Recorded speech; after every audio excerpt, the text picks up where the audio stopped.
उसके बाद है लॉग्स। लॉग जो होता है आपने पढ़ा होगा मैथ में, 3 बेस मुख्य रूप से हम लोग पढ़ते हैं। एक तो बाइनरी वाला बेस यानी कि लॉग ऐड बेस 2, और एक नेचुरल लॉग ऐड बेस ई, और एक जो हम लोग डेसिमल सिस्टम इस्तेमाल करते हैं लॉग ऐड बेस 10। 3 यहाँ पर हम लोग देखेंगे और तीनों ही इम्पॉर्टेंट होते हैं। तो इसको हम लोग पढ़ते हैं लॉग ऐड बेस 2, इसको पढ़ते हैं लॉग ऐड बेस 2। ठीक, तो यहाँ पर find log at base 2 of all elements of following array. ये आपका एक एरे है, इससे आपको एक एरे मिलेगा। अरेंज मेथड क्या काम करता है, 1 से 9 तक के बीच में जो नंबर होते हैं, ठीक, इस 1 से 9 तक के बीच में जो नंबर होते हैं उनको ये 1 से लेकर 9, इसमें 10 शामिल नहीं होगा, 1 से लेकर 9 तक का नंबर होगा क्योंकि ये एक्सक्लूडेड होता है। तो उन सारे नंबर का ये जो है, जब हम लॉग ऐड बेस 2 मेथड में हम इस एरे को पास करते हैं तो सारे नंबर का ये लॉग निकाल देता है ऐड बेस 2 पर। ठीक है, तो इससे भी हमें एक एरे मिलता है। ये देखिए, तो यहाँ पर अगर इसको आप प्रिंट करें यहाँ पर तो आपको दिखेगा, अगर ARR की वैल्यू आप देखें तो ARR की वैल्यू क्या मिलेगी, एक का आपको एरे के रूप में मिलेगी। ये देखिए एरे के रूप में मिली 1 से लेकर 9 तक, क्योंकि अरेंज मेथड क्या काम करता है, 2 लिमिट होती हैं उनके बीच नंबर जनरेट करता है। और यहाँ पर अगर इस नंबर का, अब इसी एरे को जब हम लोग पास करते हैं लॉग ऐड बेस 2 में, यहाँ पर पास किया गया, तो ये क्या काम करता है, सारे जो नंबर होते हैं, यानी ये जो नंबर है आपके पास, इन सभी एलिमेंट्स का एक एक करके ऐड बेस 2 एरे ये लॉग निकाल देता है। ठीक, तो लॉग ऑफ 1 ऐड बेस 2 क्या होता है, 0 होता है। लॉग ऑफ 2 ऐड बेस 2 ये तो 1 ही आएगा, ये तो आपको पता है। ऊपर भी सेम है और नीचे भी लॉग बेस भी सेम है, तो दोनों ये 1 ही आता है। उसके बाद ये वैल्यू तो सब आपको दिख ही रही होगी, आप इसका निकाल सकते हैं, क्योंकि अगर इसको 2 की पावर 3 करेंगे तो इसका आंसर आपको लॉग ऑफ 8 ऐड बेस 2 जो है आपको 3 मिलेगा। इसलिए आपको यहाँ पे 3 दिख रहा होगा, ये यहाँ पे लिखा हुआ। लॉग ऐड बेस 10, इसी प्रकार से जैसे लॉग ऐड बेस 2 था वैसे ही लॉग ऐड बेस 10 भी होता है। अगर आपने मैथमेटिक्स पढ़ा है तो आपको पता होगा कि लॉग कैसे निकालते हैं। तो यहाँ पर भी वैसे ही इस एरे के हर एलिमेंट का लॉग निकाल लिया जाता है ऐड बेस 10। ठीक है, तो लॉग ऑफ, जैसे हम लोग यहाँ पर इसको कॉपी कर लिए वाला यहाँ पर पेस्ट करते हैं, तो 1 से 9 तक का जो नंबर आपको मिलेगा यहाँ पर, और उसी एरे को, इस एरे को हम लोग पास कर देते हैं लॉग ऐड बेस 10 नाम के मेथड में यहाँ पर। तो देखिए, तो पहला नंबर है, इसका लॉग निकालेगा। लॉग ऑफ 1 ऐड बेस 10 कितना आएगा, 0 आएगा, ये तो पता ही होगा।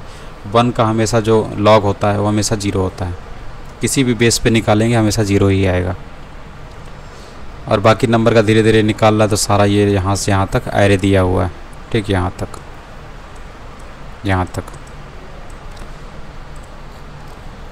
उसके बाद ये नेचुरल लॉग है। नेचुरल लॉग जिसको हम लोग सिंपली लॉग लिखते हैं, इसका मतलब log at base E. Base ई पर जो लॉग होता है वो नेचुरल लॉग बोलते हैं। तो इसका भी वैल्यू होता है, तो इसको भी आप देख लीजिएगा, सेम होता है।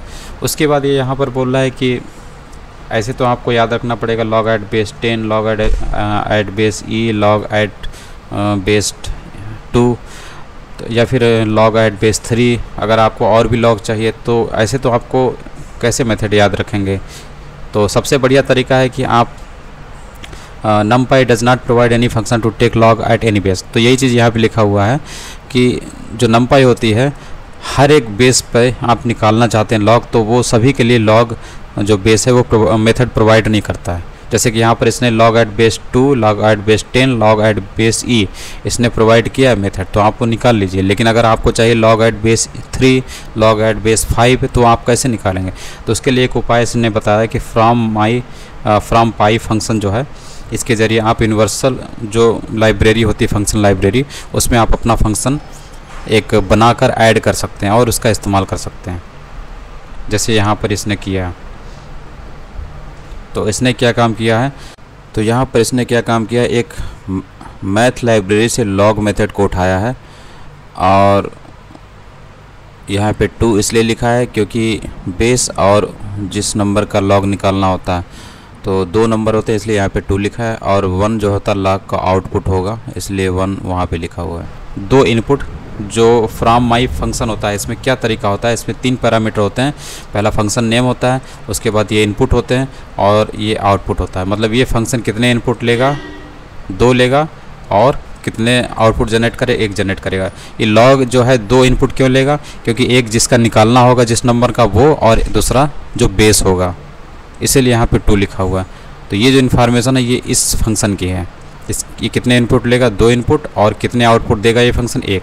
तो ये 3 पैरामीटर पास होते हैं आपके फ्रॉम पाई फंक्शन में, और यही फंक्शन है जो कि आपके इस लॉग से बने हुए मेथड को जो यूनिवर्सल जो फंक्शन लाइब्रेरी है उसमें ऐड कर देता है, जिसकी वजह से आप आसानी से इस्तेमाल कर सकते हैं। तो नया फंक्शन आपका ये बन गया, ठीक, ये आपका नया फंक्शन बन गया np log। और आप इस फंक्शन का इस्तेमाल करके किसी भी नंबर का एक पर्टिकुलर बेस पे जो लॉग है वो निकाल सकते हैं। जैसे कि आप यहाँ पर निकालना है log ऑफ 100 एट बेस 15, तो ये इसका लॉग निकाल देगा, ठीक है। तो कुछ इस तरीके से जैसे हम लोग टेस्ट करें, log ऑफ 10 निकालते हैं एट बेस 10, तो log ऑफ 10 एट बेस 10 कितना होता है, 1 ही होता है। तो यहाँ पर आपको 1 मिलना चाहिए, देखिए 1.0 मिला।